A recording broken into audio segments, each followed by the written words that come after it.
ठीक है, अकेला चैप्टर। और इस चैप्टर में से सबसे ज़्यादा जो क्वेश्चंस आए हुए हैं वो ऑब्जेक्टिव्स पे आए हुए हैं। क्लियर?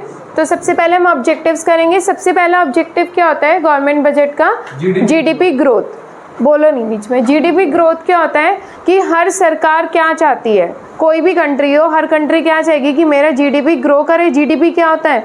ग्रॉस डोमेस्टिक प्रोडक्ट, यानी कि एक साल में जितने भी गुड्स और सर्विसेज प्रोड्यूस्ड होते हैं उनकी जो मार्केट वैल्यू होती है, that is GDP.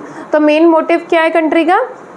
To increase the GDP. अब जीडीपी कैसे बढ़ेगा? प्रोडक्शन है, जीडीपी मतलब प्रोडक्शन। प्रोडक्शन कैसे बढ़ेगा? प्रोडक्शन बढ़ाने के लिए आपको क्या चाहिए? इन्वेस्टमेंट। तो इन्वेस्टमेंट दो जगह से ही आएगी, या तो प्राइवेट सेक्टर से या फिर पब्लिक सेक्टर से। तो सरकार हर बार नई नई तरीके की स्कीम्स प्रोवाइड करते हैं जिससे कि प्राइवेट सेक्टर थोड़ा इंड्यूस्ड हो, सो दैट हमारा जीडीपी इंक्रीज हो जाए। इस पे आपको ना केस स्टडी आएगी, काइंड ऑफ जैसे एक पूरी लाइन होगी, उसमें से आपको पहचानना होगा, फाइंड आउट करना होगा कि कौन सा ऑब्जेक्टिव यहाँ पे अचीव हो रहा है। ठीक है, या फिर कोई एक स्टेटमेंट दे दी और पूछा जाएगा कि अब सरकार क्या करे। ठीक है, क्या ऑब्जेक्टिव यहाँ पे उसको फुलफिल करना चाहिए या क्या हो गया है फुलफिल। तो ऑब्जेक्टिव्स को बड़े ध्यान से पढ़ना। सेकंड वन, ये बहुत इंपॉर्टेंट है, allocation of resources. Allocation of resources का मतलब क्या है कि गवर्नमेंट अपने रिसोर्सेज को किस तरीके से एलोकेट करे सो दैट उसके दोनों मोटिव अचीव हो जाएं, profit maximisation and social welfare. ठीक है, उसके लिए वो क्या कर सकते हैं कि जो डेंजरस गुड्स होते हैं, जो हमारी हेल्थ के लिए ठीक नहीं होते, उस पर क्या करे? टैक्स ज़्यादा लगा दे, और जो यूज़फुल है उस पर टैक्स कम कर दे, सो दैट प्रॉफिट भी कमाया जाए और सोशल वेलफेयर भी हो जाए। Next, provision of public goods. ये आपको एमसीक्यू में या अलग से मिलेगा। ठीक है, पब्लिक गुड्स क्या होते हैं? जिनकी दो कैरेक्टरिस्टिक्स होती है। Number one, non rival, and second one is non excludable. Non rival का मतलब क्या है कि अगर एक ने यूज़ कर लिया तो दूसरे के लिए कम नहीं हुआ है। जैसे पब्लिक पार्क है, ठीक है, अब एक ये नल्ला आया है यहाँ पे घूमने के लिए, ठीक है, तो दूसरा पर्सन आता है, हाँ बप्पी लहरी, जिसका पार्क है, नहीं जिसका पार्क है फिर तो वो प्राइवेट गुड हो गया ना, ये सरकार का पार्क है, गवर्नमेंट। चुप हो जाओ, चुप, तुम सहेलियों को लेके ही घूमते हो लग रहा है। ये पब्लिक पार्क है, ठीक है, तो ये आता है यहाँ पे। अब इसको गुस्सा आ जाता है, ये है एजुकेटेड, ये जॉब करता है, ये टैक्स भरता है, ये आके इससे लड़ने लग जाएगा। तो क्या ये वैलिड है लड़ना कि तू क्यों आया है पार्क में यहाँ पे? नहीं, ये पब्लिक गुड है। अगर एक उसको यूज़ कर रहा है, उसकी पेमेंट इसने कुछ करी है नहीं करी है, that is excludable. Non excludable good है, चाहे ये पे करे चाहे ना करे, इसका पूरा हक है इस पार्क को यूज़ करने का। दूसरा, अगर इस पार्क में घूम रहा है तो इसके लिए अवेलेबिलिटी कम नहीं हो रही है, पार्क उतने का उतना ही रहेगा। लेकिन जो प्राइवेट गुड होता है, ठीक है, जैसे कि आप स्टारबक्स में जाते हो और आप कॉफ़ी पीते हो, कॉफ़ी आपने पी ली तो जितनी पी ली उतनी तो ख़त्म हो गई ना, तो वो क्या है? प्राइवेट गुड, क्योंकि वो क्या है? राइवल। और जो पे करेगा वही पिएगा, वो बात अलग है कि भाई आप अपनी गर्लफ्रेंड को पिला रहे, वो चीज़ एक अलग है। ठीक है, तो प्राइवेट गुड क्या होता है? जो राइवल होता है और जो एक्सक्लूडेबल होता है। But public good which is non rival and non excludable. अच्छे से कर लो इसको। नेक्स्ट है redistribution of income and wealth. जो भी केस स्टडी अब तक आई हैं या फिर पैराग्राफ्स आए हैं, उसमें यही दो ऑब्जेक्टिव होते हैं। नेक्स्ट है redistribution of income and wealth, या आप कह सकते हो रिड्यूसिंग इनइक्वालिटीज़। इसका मतलब कि सरकार हर बार अपना बजट इस तरीके से बनाती है ताकि जो रीडिस्ट्रीब्यूशन करे, मतलब कि इनइक्वालिटीज़ हो रही हैं कि अमीर अमीर होता जा रहा है और गरीब गरीब होता जा रहा है, तो वो चीज़ क्या हो? वो गैप रिड्यूस हो। तो वो गैप कैसे रिड्यूस हो सकता है कि रिच के ऊपर टैक्स ज़्यादा लगा के और गरीबों को फूड ग्रेन्स, देखा होगा ना, बीपीएल किसी का बना तो नहीं हुआ ना BPL card, below the poverty line, below the poverty lines लोगों को फूड ग्रेन्स डिस्ट्रीब्यूट करके ये क्या कर रहे हैं? जो गैप है रिच और पुअर के बीच में, उसको क्या कर रहे हैं? रिड्यूस कर रहे हैं। ठीक है, तो इसी तरीके से आपको एक पैराग्राफ आएगा कि सपोज़ गवर्नमेंट जो है काफ़ी कुछ डिस्ट्रीब्यूट कर रही है, फ्री फूड ग्रेन्स, और कैरोसिन ऑयल, तो कौन सा ऑब्जेक्टिव अचीव हो रहा है? Redistribution of income and wealth. ठीक है, नेक्स्ट देखेंगे एम्प्लॉयमेंट अपॉर्चुनिटीज़। हर बार आपने देखा होगा जब भी बजट आता है तो उसमें क्या बताते हैं कि इस बार इतनी नौकरियां निकलेंगी, तो ये क्या है? ये भी सरकार का एक ऑब्जेक्टिव होता है कि ज़्यादा से ज़्यादा एम्प्लॉयमेंट क्रिएट करनी, क्योंकि एम्प्लॉयमेंट क्रिएट होगी तो क्या होगा? इनडायरेक्टली क्या बढ़ेगा? जीडीपी। ठीक है, नेक्स्ट है balanced regional growth. Balanced regional growth पे भी आपको मिल सकता है क्वेश्चन। अच्छा, मैंने कहा पता नहीं क्या होगा। बैलेंस्ड रीजनल ग्रोथ क्या होता है कि अब गवर्नमेंट है, गवर्नमेंट के लिए तो सारे रीजन्स एक बराबर है ना। अब एक तो है डेवलप्ड, एक है अंडर डेवलप्ड, तो सरकार क्या कहेगी? हमने इंडियन के चैप्टर नंबर 4 में भी ये बात पढ़ी थी, 3rd में, कि सरकार क्या कहती है कि आप बैकवर्ड एरियाज़ में जाओ, वहाँ पे फैक्ट्री लगाओ, वहाँ इंडस्ट्री लगाओ, हम आपको क्या देंगे? कंसेशन देंगे, आपको बिजली भी फ्री कर देंगे, ठीक है, टैक्स भी माफ़ कर देंगे। क्यों? सरकार क्या चाहती है कि मेरे सारे रीजन्स क्या हो जाए? डेवलप्ड हो जाए। इसके लिए सरकार क्या करती है? कुछ एरियाज़ को स्पेशल इकोनॉमिक जोन्स डिक्लेयर कर देते हैं जहाँ पे कुछ फैसिलिटीज़ प्रोवाइड होती हैं, सो डेट क्या हो जाए? बैलेंस रीजनल ग्रोथ का जो उसका ऑब्जेक्टिव है वो कंप्लीट हो जाए। नेक्स्ट है इकोनॉमिक स्टेबिलिटी। हमारी इकोनॉमी में स्टेबिलिटी तो कभी भी नहीं होती, कभी अप कभी डाउन, कभी महंगाई है कभी मंदा है। तो अगर उनको लग रहा है गवर्नमेंट को कि इन्फ्लेशन है काफ़ी, तो गवर्नमेंट कैसा बजट प्रेजेंट करेगी? Surplus budget. सरप्लस बजट क्या होता है? जहाँ पे रिसिप्ट्स ज़्यादा हो और एक्सपेंडिचर कम हो, ठीक है। और अगर उनको लग रहा है कि मंदा चल रहा है, बहुत ज़्यादा डिफ्लेशन है, तो कैसा बजट आएगा? डेफिशिएट बजट, जहाँ पे आपके एक्सपेंडिचर ज़्यादा होंगे और रिसिप्ट्स कम होंगे। क्लियर? समझ आ गया? अब इससे ही रिलेटेड ना, हमने जो पब्लिक गुड्स पढ़े इससे रिलेटेड होती है free rider problem. Free rider problem क्या होती है? फ्री राइडर वो पर्सन होता है जो बेनिफिट्स को एंजॉय करता है बिना कॉस्ट को दिए, उसको बोलते हैं फ्री राइडर। जैसे ये पर्सन था, इसने कुछ कंट्रीब्यूट नहीं करा था कॉस्ट में, तो ये क्या कहलाएगा? Free rider. ठीक है, तो पब्लिक गुड्स में प्रॉब्लम क्या आती है? Free rider problem. चलिए नेक्स्ट है गवर्नमेंट बजट। क्या होता है? कोई भी बजट बनाता है तो वो फ्यूचर के लिए बनाता है, सो दैट इज़ एस्टिमेटेड। जब सरकार आने वाले फिस्कल ईयर के लिए बजट प्रिपेयर करती है, दैट इज़ गवर्नमेंट बजट। अब इसके दो कंपोनेंट्स होते हैं, budget receipts and budget expenditures. तो बजट रिसिप्ट्स क्या होंगी? जो भी सरकार एक्सपेक्ट कर रहे हैं, एस्टिमेट कर रहे हैं कि इतनी रिसिप्ट तो उनको मिलेंगी, इतना पैसा तो उसको मिलेगा ही मिलेगा। इसी तरीके से बजट एक्सपेंडिचर क्या होगा? जितना वो एस्टिमेट करें कि इतना खर्चा हमारा एक साल में हो जाएगा, आने वाले साल में। क्लियर? दोनों के दो कंपोनेंट्स होते हैं, दो टाइप्स के होते हैं, revenue receipts and capital receipt. Same here, revenue expenditure and capital expenditure. अब मैंने ये आपको ये टेबल लर्न कराई थी, इसी को एक बार रिवाइज करा देते हैं। पहले लिखते हैं रिसिप्ट, फिर एक्सपेंडिचर, देन यहाँ पे एसेट, देन लाइबिलिटी। एक लर्न कर लो कि यहाँ पे कॉज रिडक्शन आएगा, तो इसके रिवर्स में है कॉज रिडक्शन, यहाँ क्रिएट तो यहाँ create. Revenue neither nor, capital either और। सो रिवेन्यू रिसिप्ट्स वो रिसिप्ट्स होती हैं जिनसे ना तो एसेट कम होता है और ना ही लाइबिलिटी क्रिएट होती है। बट कैपिटल रिसिप्ट्स कैसे रिसिप्ट्स होती हैं? जिनसे या तो एसेट कम होगा या फिर लाइबिलिटी क्रिएट होगी। दैट मीन्स रिवेन्यू में दोनों जगह आंसर नो आएगा और कैपिटल में कोई एक चीज़ होगी। क्लियर? पहला क्वेश्चन आपका बनता है इस चैप्टर में से ऑब्जेक्टिव्स। सेकंड बनता है आपका ये कि आपको कोई भी एक टॉपिक आएगा और आपको बताना होगा, पॉइंट्स होंगे कि कौन सी रिसिप्ट्स है। ठीक है, तो जैसे अगर मैंने बोला कि subsidies given by the government, सबसे पहले ये देखो कि वो सरकार की इनकम है या खर्चा है? एक्सपेंडिचर है, तो एक्सपेंडिचर पे आ गए। ठीक है, अब उस एक्सपेंडिचर से क्या गवर्नमेंट का कोई एसेट क्रिएट हुआ? नो। क्या कोई लाइबिलिटी कम हुई? नो। अगर दोनों जगह नो आ गया, सो दैट मीन्स वो क्या है? Revenue expenditure. Construction of school building expenditure है, बट उससे एसेट क्रिएट हो रहा है, so it is a capital expenditure. Reason क्या लिखोगे? Because it creates asset of the government. Clear हो गया? ये टेबल अच्छे से रट लेना। अब आते हैं यहाँ पे रिवेन्यू रिसिप्ट्स दो टाइप की होती है, टैक्स एंड नॉन टैक्स। जो टैक्स की फॉर्म में पेमेंट मिलती है दैट इज टैक्स रिसिप्ट, और other than tax non tax. इसके ऊपर भी क्वेश्चन आया हुआ है कि आपको एक्सप्लेन करनी है कुछ 3 to 4 non tax receipt. Tax में सबसे पहला क्लासिफिकेशन है प्रोग्रेसिव एंड रिग्रेसिव। अगर आपकी इनकम बढ़ रही है और टैक्स रेट साथ साथ बढ़ रहा है, so that is progressive. Income बढ़ रही है बट टैक्स रेट कम हो रहा है, that is regressive. VAT and specific. VAT क्या होता है?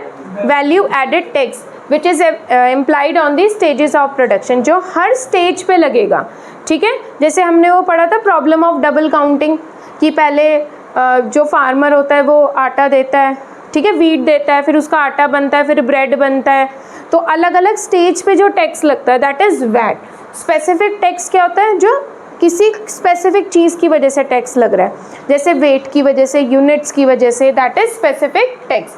नेक्स्ट आता है direct and indirect, this is very important, ये अलग से 3 मार्क्स में भी आया हुआ है, difference between direct and indirect tax.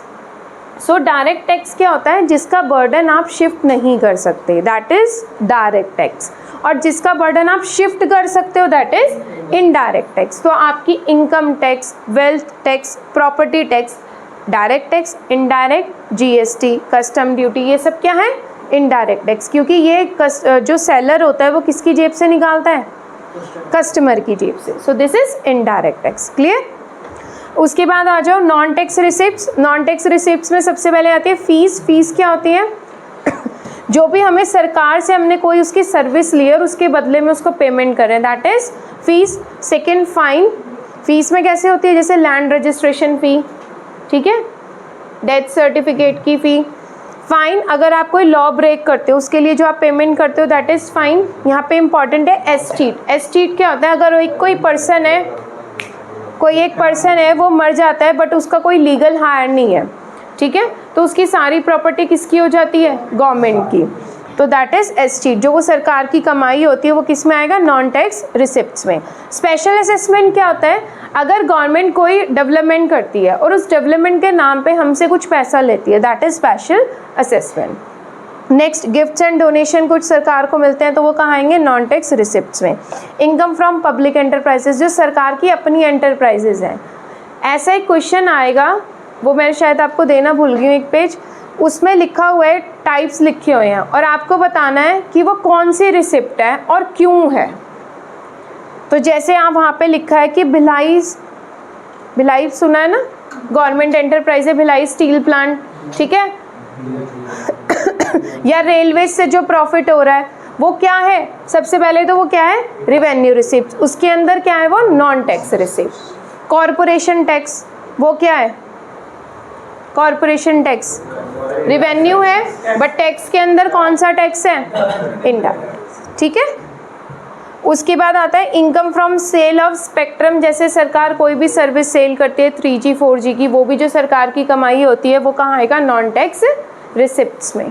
Clear हो गया, revenue receipts. Now come to the capital receipt. So capital receipts क्या होती हैं, जिनसे या तो एसेट कम होगा या फिर कोई लाइबिलिटी क्रिएट होगी। तो बेसिकली ये 3 ही होते हैं। Recovery of loan, recovery of loan क्या होता है, जैसे गवर्नमेंट ने कोई लोन लिया है, ठीक है, अब उस लोन की वो पेमेंट कर रही है, पेमेंट कर रही है, सही बोल रही हूँ मैं,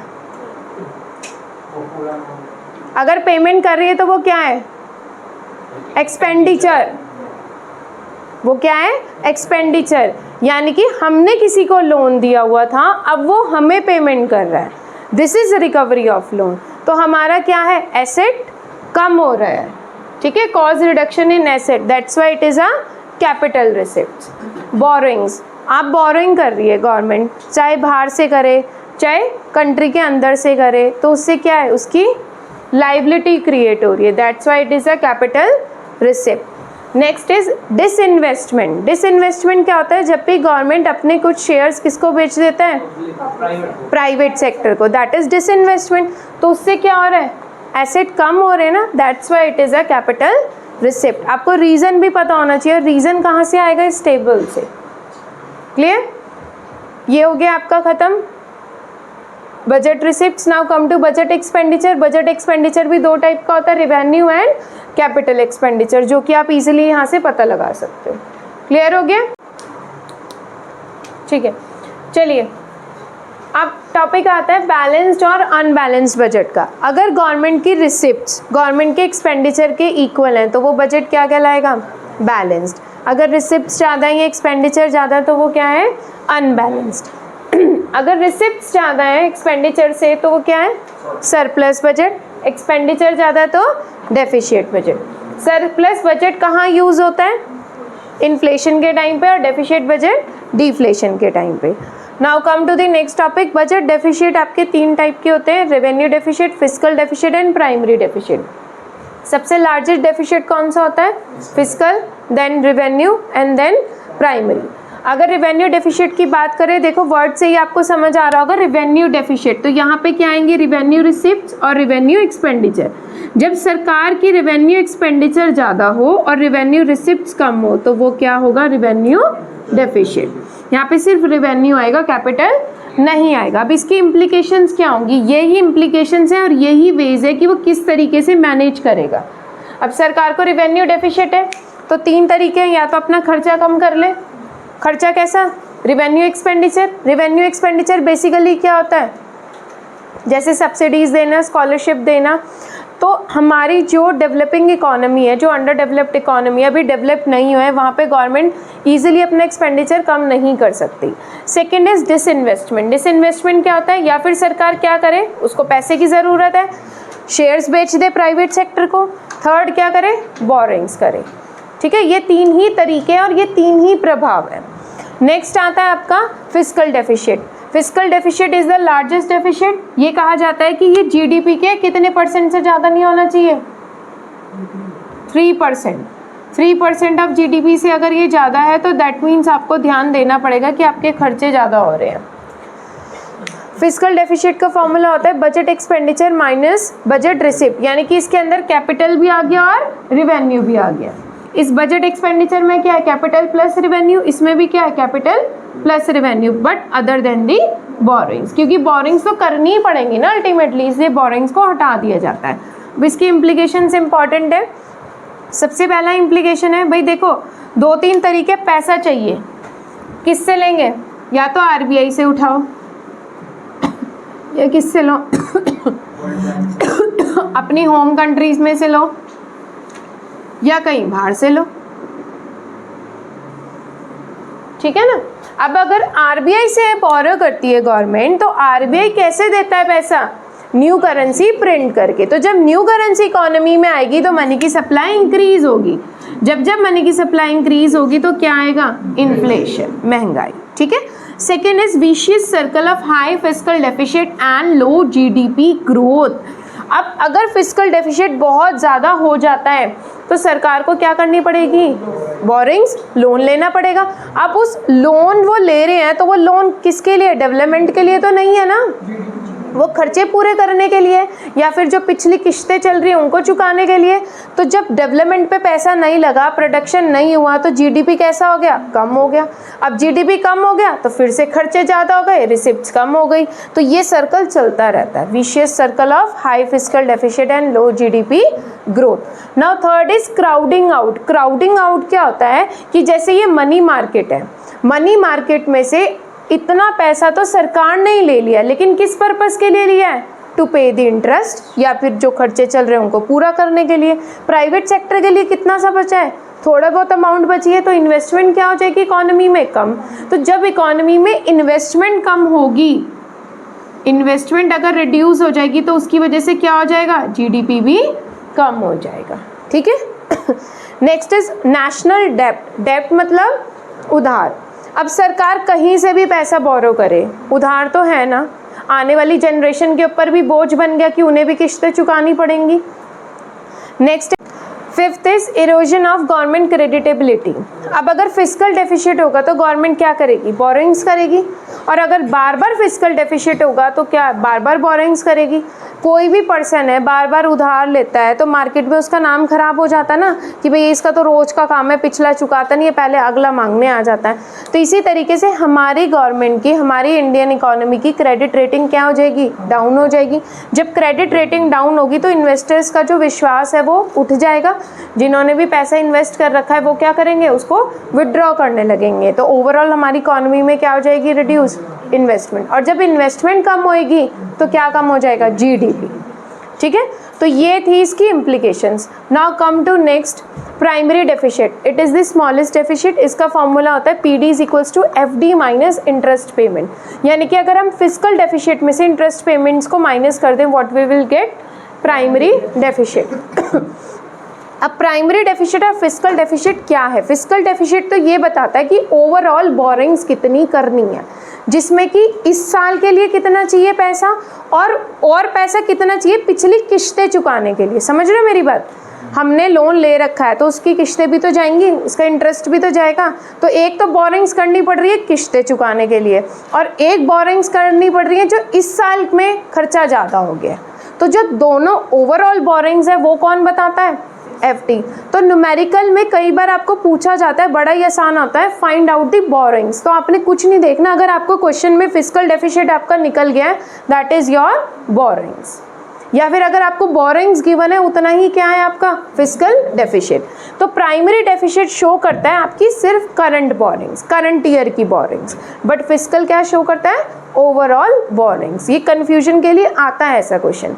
अब यहाँ पे ना आपको 3 बातों का बहुत ध्यान रखना है। एक तो डिफरेंस बहुत आया हुआ है, revenue deficit, fiscal deficit and primary deficit, second numericals and third is your implications. ठीक है, चैप्टर कंप्लीट हो गया है, दैट्स इट।